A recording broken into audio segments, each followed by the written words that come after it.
welcome to episode 27 of FilmStop. Today we're going to be discussing No Time to Die. And with me, I have two very special guests. Before we get into introducing the guests and explaining why my co-host is not present, guys, please like, share, subscribe to wherever you're getting this podcast. If you're consuming this on Spotify, please hit the follower button. It really helps my ego. But besides that, thank you for coming back to listening to us. And if you've just found us, please go and check out our other episodes and send us your feedback. All right. Well, our first guest is Bo Zhang. Hey, Bo. Hi, guys. How is Uncle Bob doing? Uncle Bob's doing fine. Uncle Bob isn't dead yet, so that's cool. Great. Yeah, pandemic. Yeah, okay. I get that Yeah. reference. Hey, Pat, welcome back. What's going on, Siraj? Hello, Uncle Bob. Hello. How are you? How have you been since the last time we've spoken? More importantly, how's PJ been? I'm doing well. PJ's doing well. He's currently sleeping right now. Sleeps for about 14 hours a night with a couple of breaks here and there to, get the diaper change and sip a little milk. But yeah, he's doing well. I'm doing well. We're all having a good time. Had the day off today because of the controversial holiday. Oh yeah. Okay. Well, I guess I can be envious of you having the day off. So I'm gonna do that and be a little envious of PJ for all the sleep that he's getting. But let's talk about what we're here to talk about, which is Bond. So the three of us went and watched the movie on Saturday. Friday. Geez. Today's Monday, right? We're off to a great start here, guys. Yeah, today is Monday, I think. No, we watched it together. It was a Dolby experience. Almost burst my eardrums open, but besides that, it was. Oh yeah, I definitely have permanent ear damage for that, so that's cool. So you're And not. I really like the 4D effect too. I felt like my chair would shake. Was I the only one who was getting a little? Oh yeah, no, we got some of that. I think that was just the audio. I think it was just the audio, yeah. But that was just a byproduct of the sound? Yeah. Oh. I believe so. I've definitely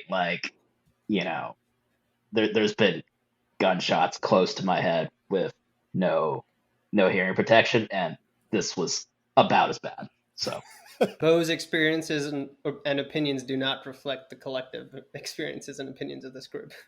I did like the chairs, though. That was my first time sitting in a fancy chair at a movie theater. I don't know if that's something you guys have partaken in before, but those lazy boy like leather recliners were really nice. Yeah. Those were good. I try to make it to those every time we're going for a movie, but the thing is, I don't like the food at your chair thing that much, except for when I'm really hungry. But that's when they have lights not as dimmed down, and I don't enjoy that. But yeah, I do like recliners in general, and IMAX. IMAX is my favorite sort of format. Yeah, I feel like IMAX is a little much a lot of times. Like what we did, other than the probably too loud audio, that was pretty good. Yeah. What was the last movie that? I don't know. I don't remember the last movie I watched in IMAX though. Anyways, so the format, guys, and Bo, specifically you, since it's been a while, the format is real talk, spoiler-free for the first half, and then we'll dive into spoilers. I have some questions, some topics that I want to bring up, and of course, it's open to you guys to bring up anything you want. But before we dive into the spoiler-free discussion, let me just quickly give a high-level synopsis. So, it's a Bond movie. That's it. No, it's James Bond is enjoying a tranquil life in Jamaica, man. I will not do that again. After leaving active service.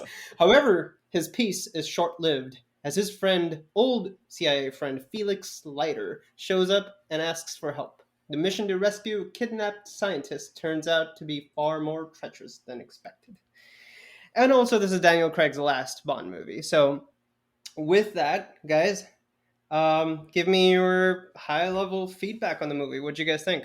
Well, we'll start with you, Pat. Sure. I would say I'm a fairly big Bond fan. I grew up watching a lot of Bond movies. My dad was a big Bond guy. As I got a little bit older, I read, or I guess I listened to all of the Ian Fleming Bond books, which I really enjoyed as well. Mm. So that's going from Casino Royale up to The Man with the Golden Gun. I thought this was just fine, though, as an action movie. Entertaining, like what we talked about. The sound was really loud. I actually really enjoyed the sound.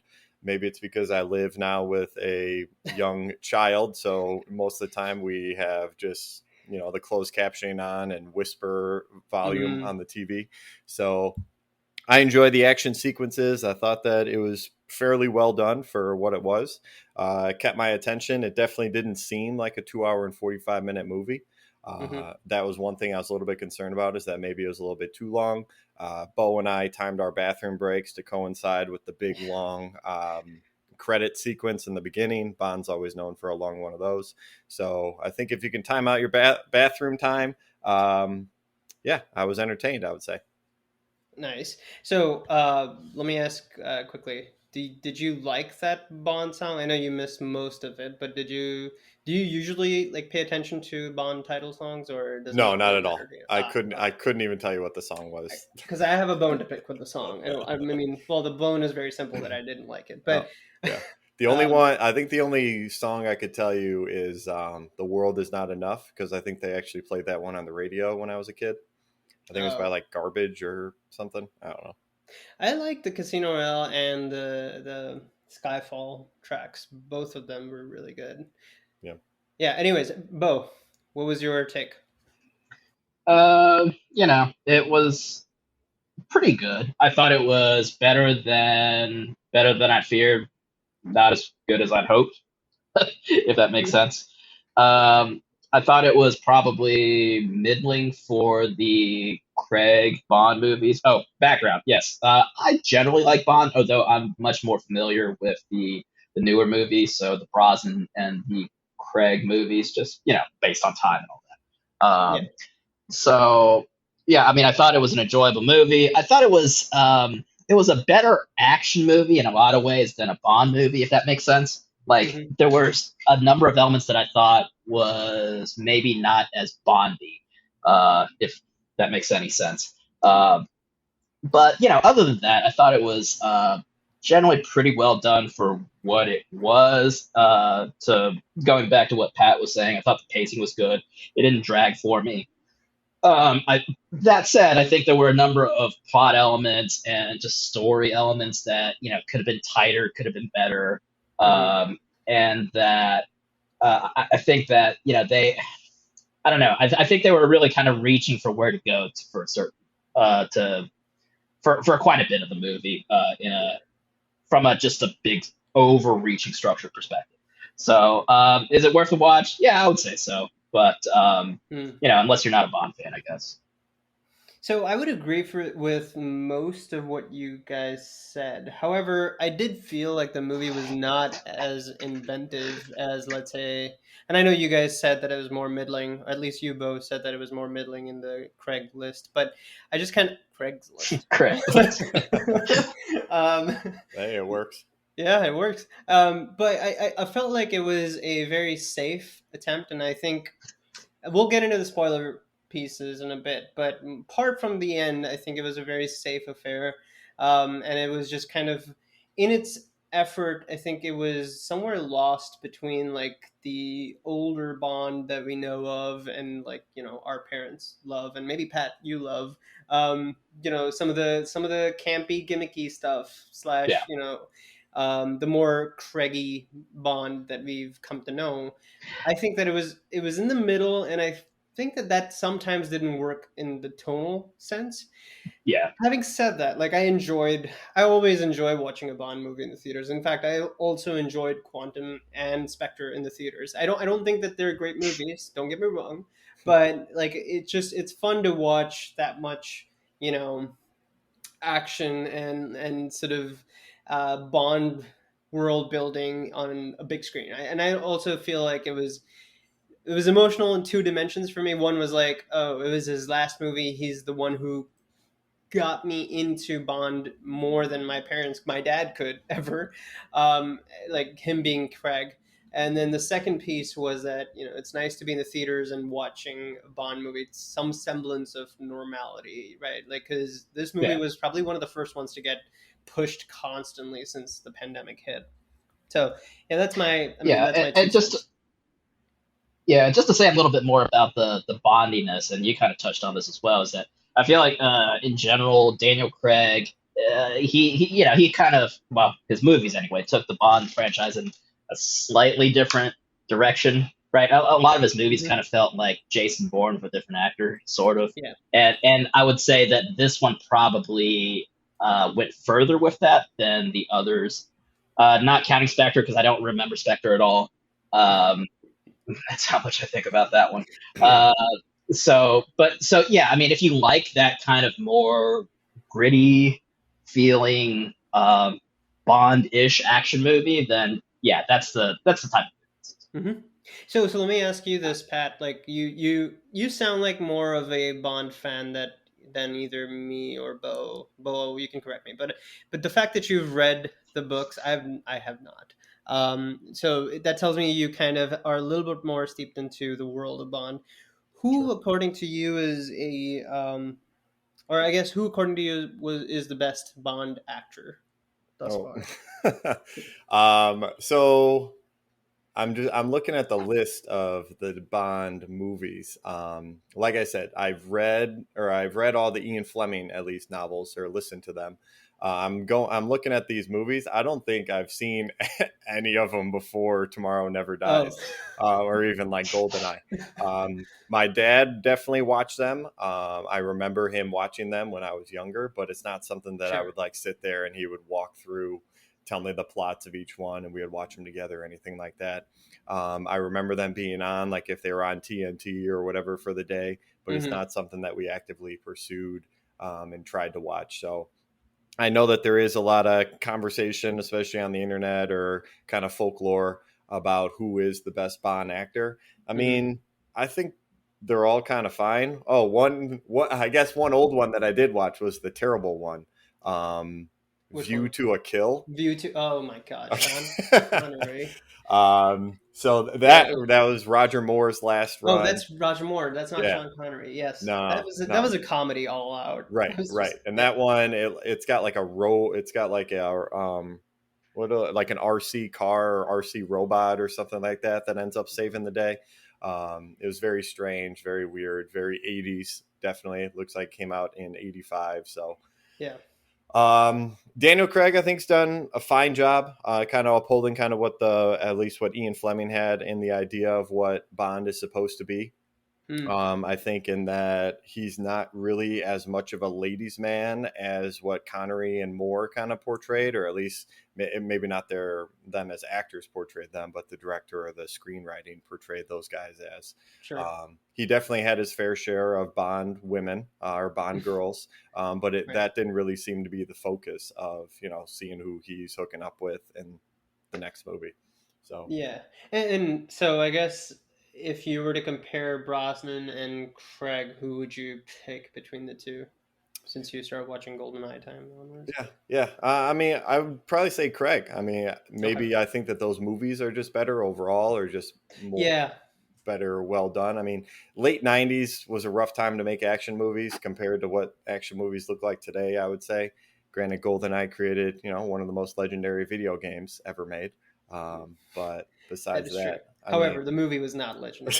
Um, Oh, come on. GoldenEye was pretty good. oh, that's the come one on. with the satellite dish, No. right? Yep. Yeah. Yeah, Yeah. and the pen So, that clicked. I mean, maybe I'm a little bit biased because that was my first Bond movie, but I like it personally. well, Yeah. so why don't you tell us, like, between Brosnan and Craig? It sounds like you would pick Brosnan. Is that right? I So wouldn't based say on what you that. watch out. No, I mean, there's a little bit of that. I think they played Bond. Well, obviously, they played Bond very differently. I Right. mean, a lot of people obviously like Craig. I think there's a lot to it, but I think there's something about Brosnan, this kind of whimsicalness, that hmm Craig's Bond did not have at all, and I think that's something that's kind of missing, right? Like, Yeah. Bond movies should be fundamentally fun in my mind. And a lot of the Craig movies are good, but fun, Yeah. maybe sometimes. And I know we're going to talk about this later, but the in terms of where Bond should go, I think they need to bring some of that fun back, right? Hmm. It's something that, like, for instance, Kingsman did very well, which is humorous because it's like a spoof of Bond. But in a lot of ways, it did that better than the recent Bond movie. Well, not that the Yeah. recent Bond movies tried to. Yeah, I mean, Kingsman is a very good like comparative analysis. I think we'll have to dig into that one. But before we get into spoiler-filled discussions, I want to ask you guys two things. So one, since it's Craig's last, rank Craig's Bond movies for me, and then I know Bo, you kind of already alluded to what you would suggest, but on the scale of recommending, starting from don't ever watch this to go watch it right now, where does this one stand for you guys? All right, so I would definitely put Quantum of Solace at the bottom, so at number 5. Hmm. Then I would probably go Spectre 4, Skyfall 3, No Time to Die 2, and then Casino Royale I'd probably keep at number 1.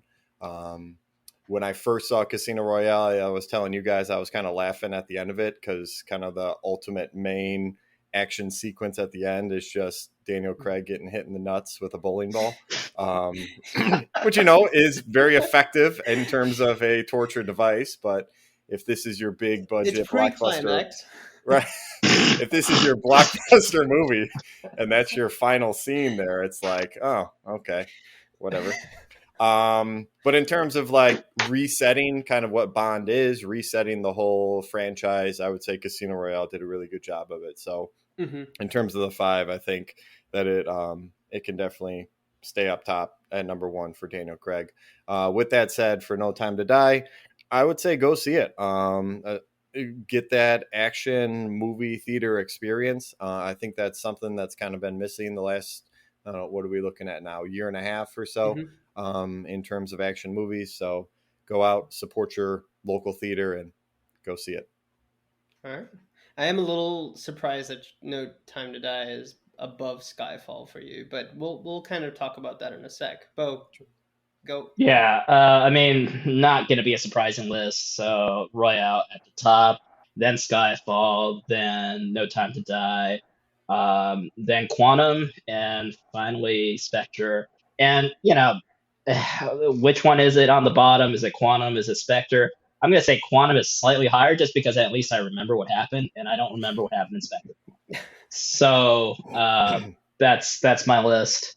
Yeah, I think it is a little bit tight between Skyfall and this one in terms of 2 versus 3, Mm. but I think Skyfall I liked a little better because it was a little bit more of the Bond movie, right? Like, it probably had more of that whimsical feeling, kind of laced in there, that funness I that would I like in disagree. my Bond. I mean, I think it did. I think it did. oh, interesting. But Okay. I could be wrong. And in terms of see it or not, I think it's worth a watch. But don't like completely rearrange your schedule. Yeah. Yeah. So I guess I'm pretty similar with you, Bo, on the list. But I think given the right circumstances, like Skyfall could almost be equal-ish to Casino Royale on the right day for me. Because I mean, I agree with you guys as to why Casino Royale is up top. I like it more than you seem to, Pat. It definitely introduced me into the love for Bond. And I went back and watched a couple of movies that I watched Brosnan stuff, but I hadn't watched Connery and Roger Moore until Daniel Craig got me into it. And then Skyfall, I think it just kind of blew me away with the sort of end that they had, the personal sort of it was not world ending. Well, it was in some sense, but it was more so the climax in Skyfall or at Skyfall was so small in its Yeah, it's scope that it personal. can. Yeah, it But was very personal, and it really hit home for me. The end, and the death of M. If you guys haven't seen it, whatever. It's been a while. it's 10 years. I know. The death of M and all of that kind of really made it work for me. So yeah, No Time to Die, number three, and then yeah, I think Quantum is a better movie than Spectre because it's better ROI. It's a shorter movie. It gives you a little bit more in that length, and so yeah. And also, I don't think that the character of Blofeld works as the stepbrother of whatever Bond. It just doesn't. It feels too campy now. Um, I Yeah, and recommend. they somehow got like what's his name, Christoph Waltz to Well, play yeah, like uh a a non-memorable bad guy. What? yeah. That was it was quite surprising there. But I mean, at the end of the day, I agree with you, Pat. Like, there hasn't been great action flicks this year, and so if you are looking for something that just kind of enables you to go out there and enjoy, if you can, watch it in IMAX or Dolby if you like loud. But I think it is, or it demands a big screen experience. I don't think you'll enjoy it as much if you watch it just on your TV because there's much there from plot that is inventive or new. I think it's more the bondiness of what you might enjoy. So, I guess with that, I want to dive into spoilers here. We're already like 20 minutes into into this episode, guys. If you don't want to have the movie spoiled for you, please jump off now and come back and listen to us. But before we go into the spoilers, a quick break. All right, guys, welcome back to No Time to Die. Well, review and discussion of No Time to Die. We're gonna get into spoilers now, so guys, if you have not watched this movie, don't stick around. All right, guys, let's. The elephant in the room. Bond dies in this movie. What? What'd you guys think about that? Did it work? Not work?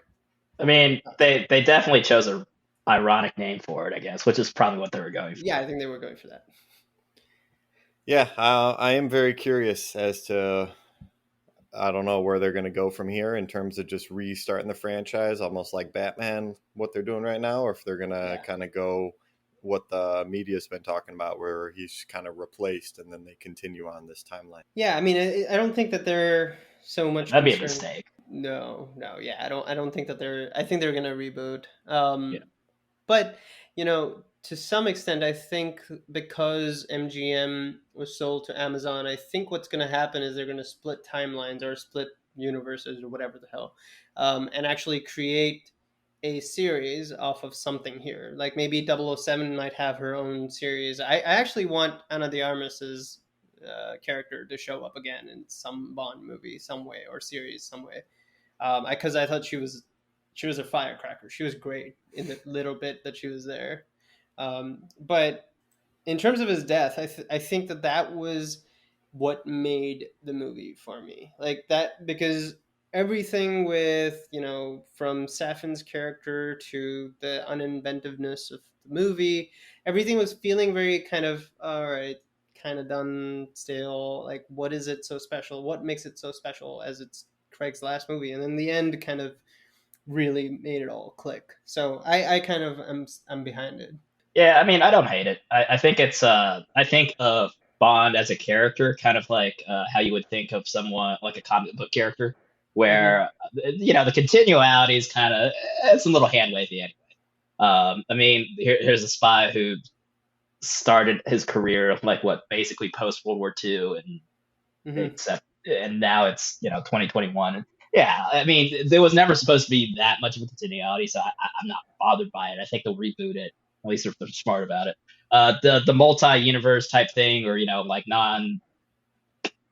non-continuous timeline or whatever, I could see that. But yeah, I don't hate it. I think it's one of those where it worked to seal off Craig's Craig's character of Bond, which whether Hmm. that's Bond per se or just Daniel Craig's version of Bond. I think it's probably more the latter. That that worked decently well, and I think from the movie itself's perspective, I think it generally worked in terms of the resolution and kind of the payoff there. So I'm not mad about it. So, what did you guys think about Rami Malek's character and how he played it? I I didn't like it. I couldn't understand what like Hmm. where he even came from. Yeah. He just Yeah. like showed up and talked to Madeline at one point. At first, I thought that he was supposed to be playing Blofeld because they said that Madeline's the only one who talks to Blofeld, and then in the next scene, it's Rami Malek and her talking together. Um, so yeah, a little bit more background I think we could have gotten on him. Show him, I don't know, attacking somebody in another country or um oh, well, there was some like what was I just watching? Oh, the Batman what was the Dark Knight Rises. So Hmm. like that opening scene on the airplane where they're stealing that Hmm. scientist out of the airplane, Or like show him Yeah. doing perhaps, something like that. Give us some background, show us that he's evil yeah. instead of just telling us that he's evil or having Or, him have or a little bit of a speech. just showing him shoot up the random woman in a hut in the mountains. Yeah, like Right. that was really menacing, guys. I mean, I guess it got evil, but yeah, no, his character was it wasn't the point. Like the movie didn't revolve around it. It was kind of incidental and kind of there. Which, given the movie though, I don't.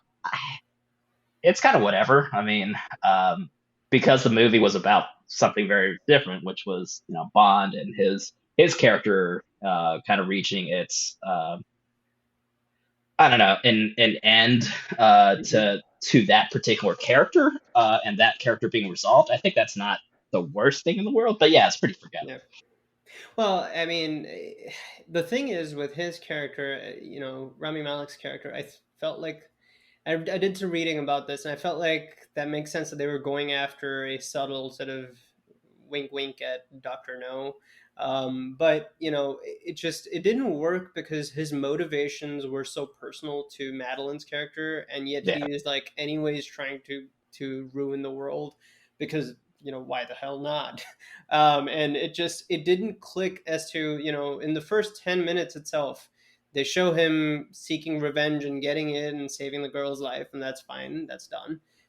Then what is his motivation? Like, I don't understand. Like, is it because you're scarred? I don't get it. And they took yeah. too long to get to. And this is to Pat your point. Like, I think they took too long to get to letting Rami Malek fill the shoes of this character. Like, let him be there enough to show his evilness or what have you, or Right. let me hate him. I completely forgot about that opening scene. But even thus, I mean, even still, like we talked about after the movie, like the ages don't quite match up in Yeah. terms of Yeah. him committing, finding that or not abandoned, that kind of secluded lake house. You Hmm. don't even know for sure that it's him until like halfway through the movie or so. Yeah. That guy with the one eyeball, I thought was much cooler or much more evil of a bad guy than Rami Yeah. Malek's character was. And I don't Well, even did he have a name? I'm no. trying to look him up. Wait. I He thought did. He did have an. I forget. He actually had a nod back to. Primo. Yeah, Could but that I be? think there's a nod back to like another Bond movie with his character. I don't remember Okay. exactly what it was, but Yeah, I thought he was much cooler of a bad guy than Rami Malek's character. I kind of wish they had given him more of a character though. Like he just was there to beat people up, but I kind of wish that they'd gone with some form of a character arc, not arc, but at least a personality for him. Like is he a, smartass? Is he a, darkly funny guy or is he just a like gimmicky a-hole or whatever? But I mean besides the eye, they didn't really go with anything else with him. Yeah. Um But then so he goes down at the big Spectre meeting, right? Or when does he die?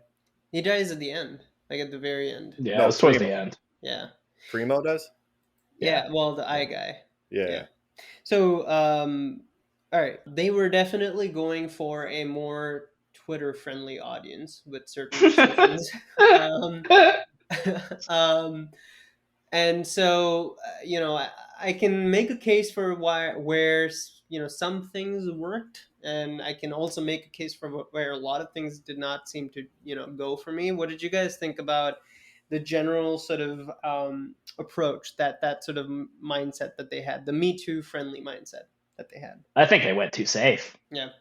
Like, I mean, they did it halfway, right? They set it up in the first half of the movie essentially, but then there was no payoff, and it got magically resolved. Like one moment they were, a little bit antagonistic, bit of a rivalry or whatever between Bond and the new 007. And then like somewhere before they got to the island, they just became like there was no resolution. It just magically wasn't a thing anymore. Well, and her name is she even says like, oh, he can have the name or he can have the number. Yeah, exactly. And that was but like what led to that? I didn't see anything really lead to that. So no, they did it kind of halfway, and it was kind of like, well, what was the point?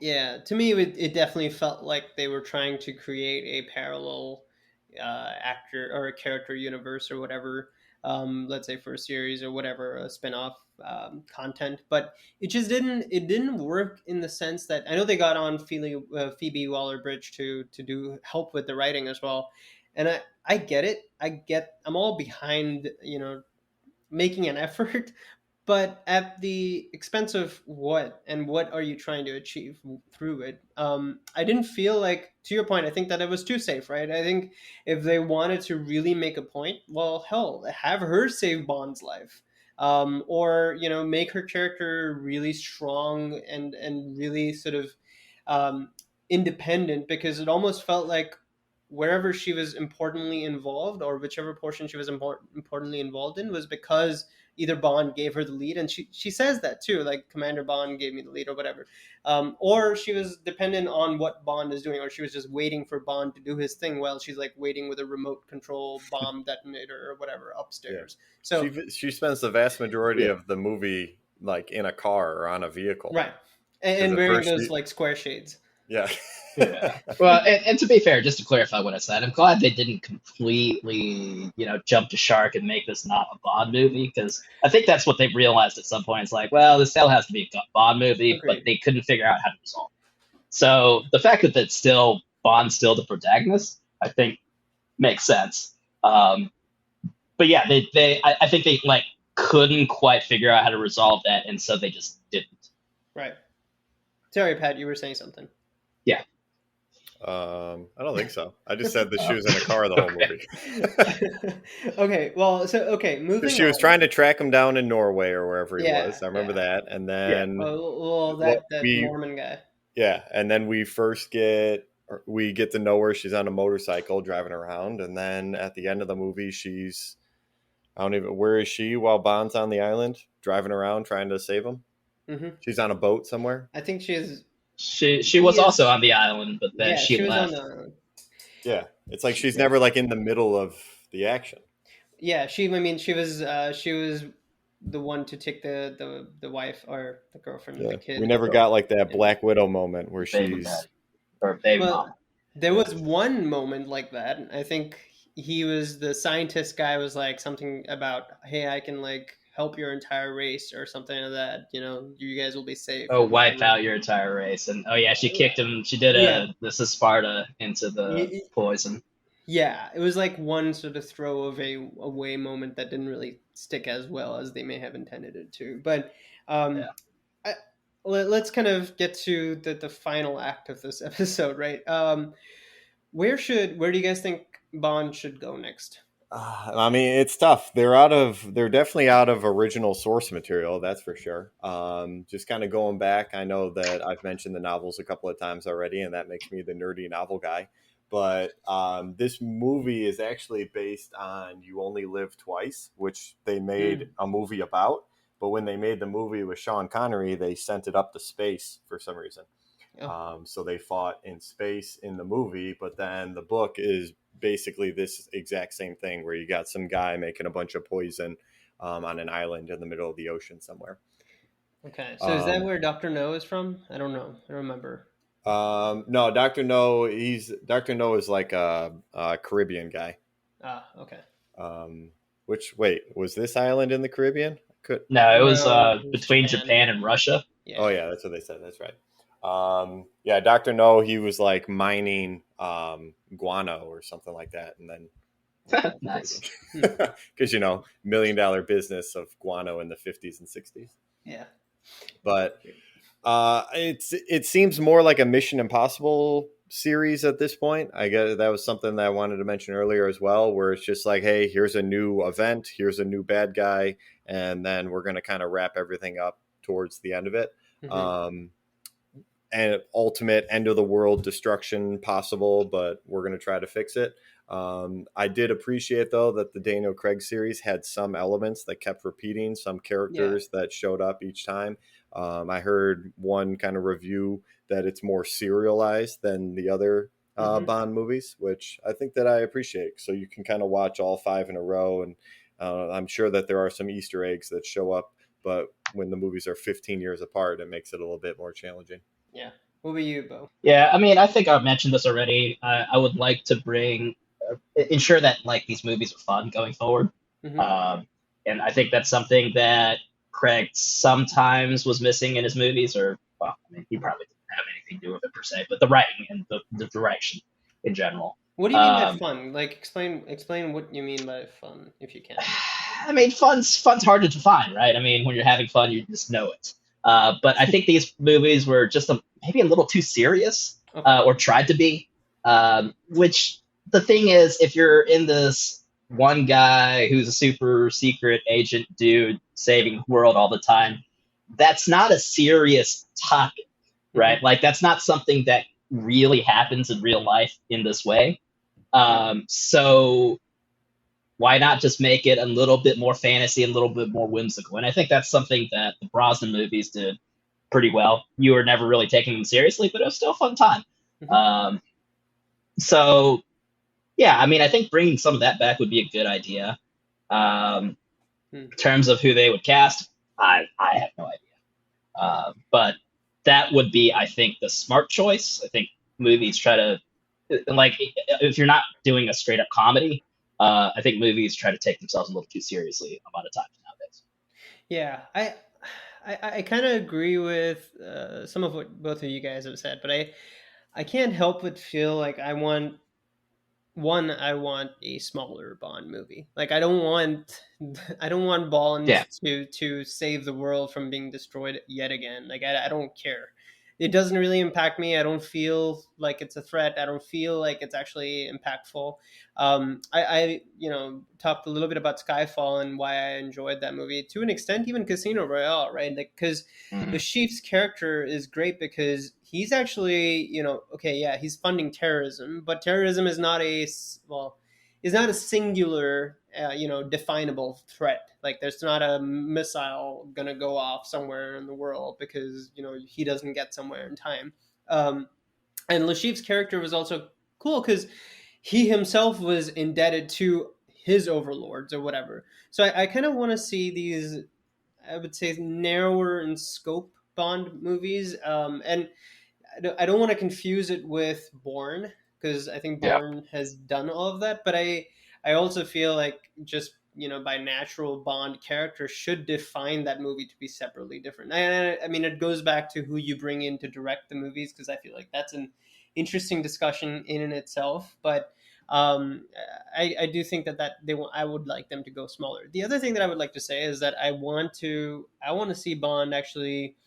And they kind of did this with this series, was bring in like CIA for some, for an example. They brought in a character who, to your point, Pat, like, he was there from the first movie, from Casino Royale to now, and he dies in this one. And I thought that was a good arc that they had built.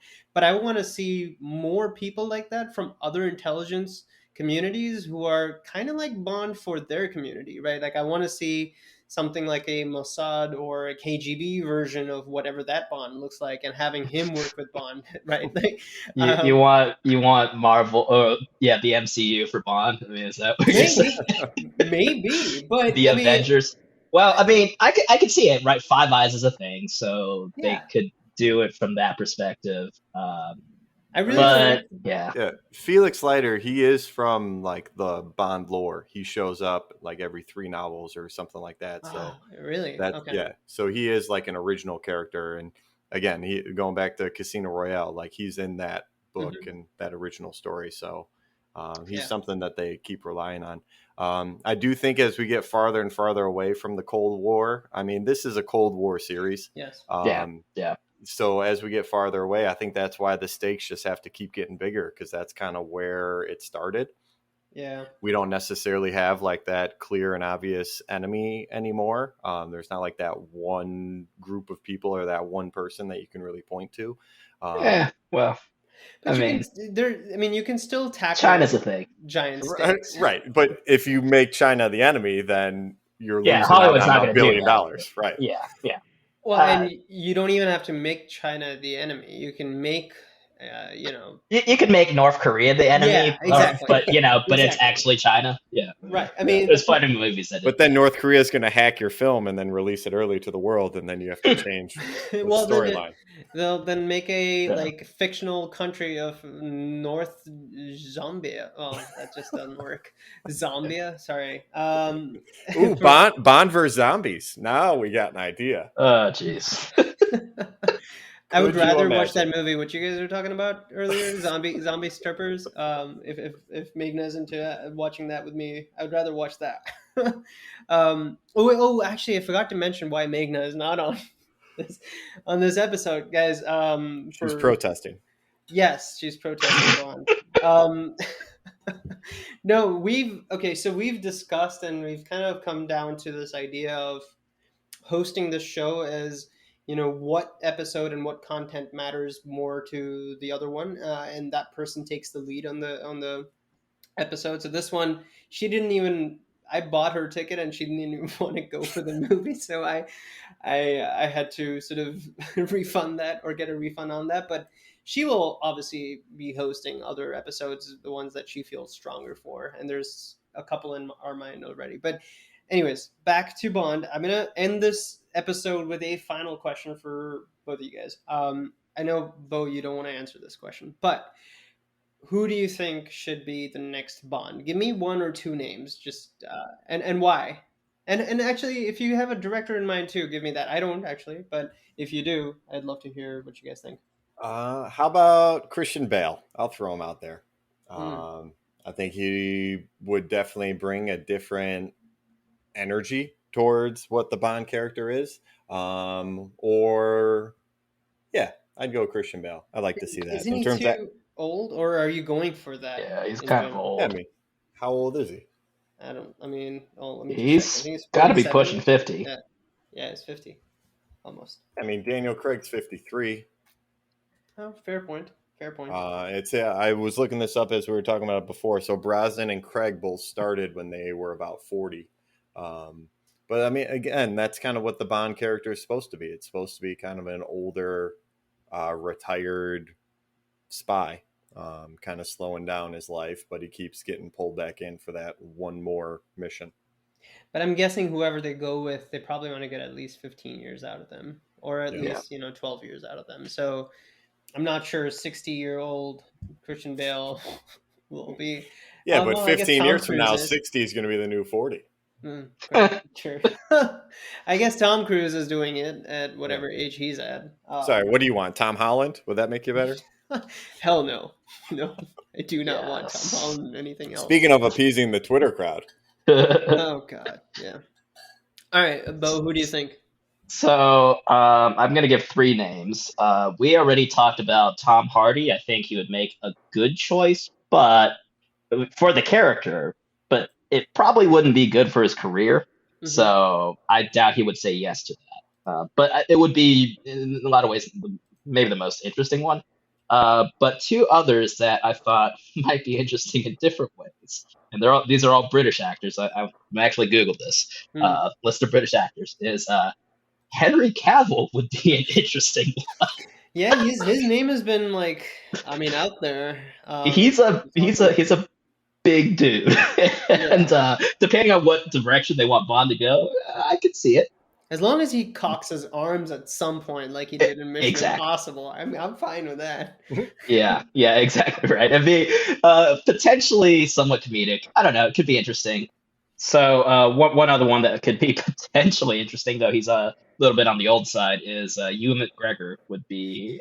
I think it could be fun, like the Well, some of the others. I, he's an interesting one. Although I don't know if he has the chops to like command that screen presence that a Bond actor should. I don't know. I don't know. I mean, he was good in The Island, but that was what, how many, 20 years ago now? And he's 52. So yeah, he's well, like I said, he's on the old side. So yeah. So I guess I think Richard Madden is one that could work. I mean, he's young and he has. It depends on the kind of take that they want to go with this time around, which I hope it's somewhat different. But I feel like Richard Madden is a good one. He's the guy who was in The Bodyguard, or the show Bodyguard, if you guys have seen that. He's also in The Eternals now, but I he's a like good how you're one. just not mentioning that he's Rob Stark, but you know. Yeah, I mean, sure, he's Rob Stark as well. um, but it also didn't just, it didn't come to me immediately. But I also think that Taron Egerton, had he not been a part of Kingsman, would have been a good one. Although Hmm. now he's a part of Kingsman, so I'm not really sure that would make sense. Um, all right, as a director too, I think they should consider Denis Villeneuve. I think he will, like he did with Blade Runner. I think he will do complete justice to the franchise and bring something inventive to it. So, anyways, with that, we come to the very end of this episode, guys. Any final parting thoughts before we jump off here? Yeah, I mean, I think that it's great to be back going to the theater. It's always I don't know, I just feel like it's always a much better time to go with a group of friends, going to see a movie on a Friday, Saturday night. So I would encourage you all, go back to the theater and have yourself a good time. I agree with that entirely. What about you, Bo? Yeah, yeah. No, it was a good time overall. And yeah, movies are cool, I guess. Also, Epstein didn't kill Oh himself. God. Oh God. Okay. All right. Well, this is the. I mean, Bo is back when you don't have a politically correct episode. So we always like having you here. I guess this is another reason why Meghna is not on. I'm just kidding. No, she's. It's not the reason why. No, but thanks for showing up, guys. Always love chatting with you guys. Looking forward to the next discussion. I think the next one might be Squid Games, and that might be a little spicy based on what I've been hearing from Oh, I thought our you group said we were here. doing But Paw Patrol. oh yeah, sorry, Paw Patrol. Well, and Bo is gonna be sorry, not Bo. Flux is going to be the special guest in that one. No, guys, thank you, and thank you for listening to us talk about Bond. If you guys haven't already, please like, share, subscribe. Send us your thoughts and comments on filmstop.podcast@gmail.com. And Bo still has I don't give a what about your I don't opinion. care about your opinions. Ah, yes, he still has that email ID, so please go there for any hate emails. All right, guys, thanks for being here. Have a good one.